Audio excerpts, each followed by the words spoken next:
Good morning.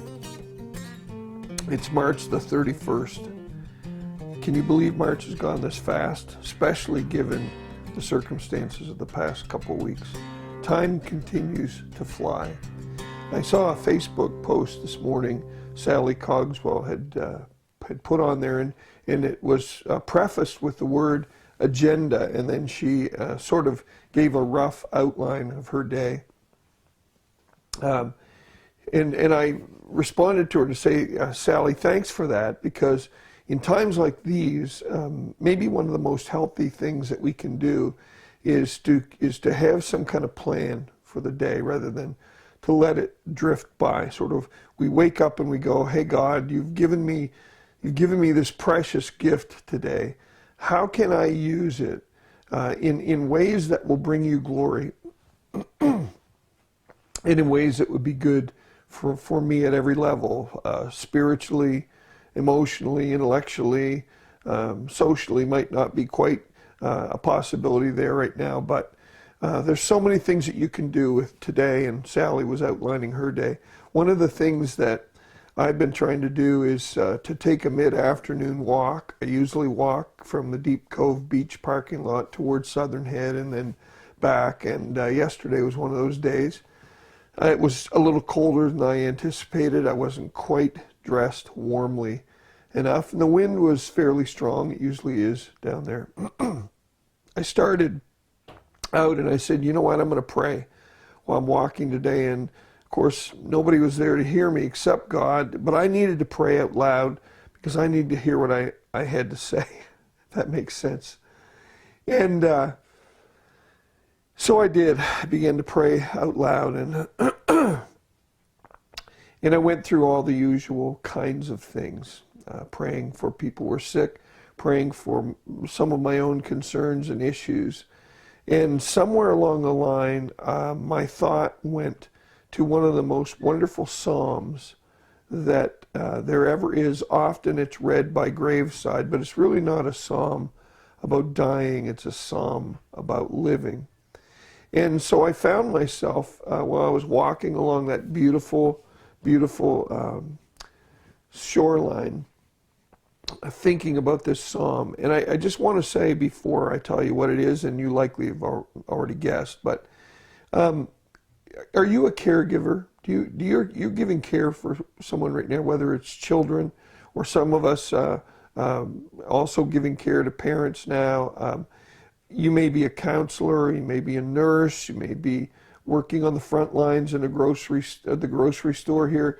But in all likelihood, many of us who are still active today are involved in giving care to someone. I read a statistic one time that it sort of shocked me on one hand, but on the other hand, it didn't surprise me. It said 85% of people who become involved in a caregiving vocation, whether it's pastors, nurses, or psychologists, or whatever, are people who have suffered abuse or some sort of trauma in their early lives. And they are wounded healers, wounded and broken themselves, and equipped then to minister to other people in a special way. I've had people say to me, who's your pastor? Who pastors the pastor? You might expand that a little bit today to say, who fathers the father?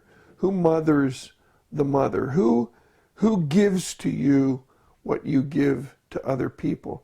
This psalm is the shepherd's psalm, and I've always imagined when David wrote this psalm that he was answering that question. Who shepherds the shepherd?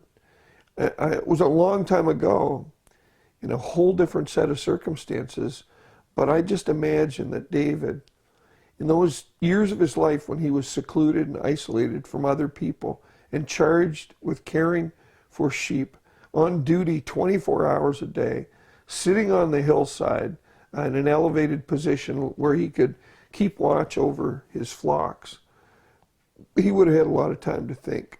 And he was a thinker. He had to be able to write everything that David wrote. And not only a thinker, but a listener, because God speaks to us. He certainly speaks to me in those out of doors experiences. I have had more meaningful communication with God apart from church services than I have ever had in church services.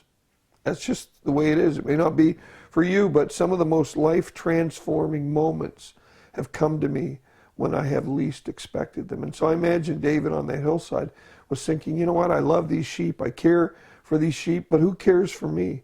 And then going, well, you know what? The Lord is my shepherd. So I repeated this psalm. My prayers stopped when I thought about this psalm, and for most of my walk, I recited this over and over and over again. And every time through, something would strike me that would evoke feelings and assurances that God is active and He is my shepherd and He's looking after me. Think about the words to them. I'm going to recite some kind of a hybrid of that psalm, but I want you to think about it today. Maybe even read it a few times yourself and don't hurry through it and just think about it. Who shepherds the shepherd? And David said, the Lord is my shepherd. I shall not want. He maketh me to lie down in green pastures. He leadeth me beside the still waters. He restoreth my soul. He guides me in paths of righteousness for His name's sake. Yea, though I walk through the valley of the shadow of death, I will fear no evil, for Thou art with me. Thy rod and Thy staff, they comfort me.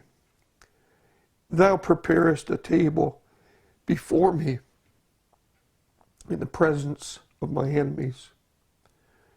Thou anointest my head with oil. My cup overflows.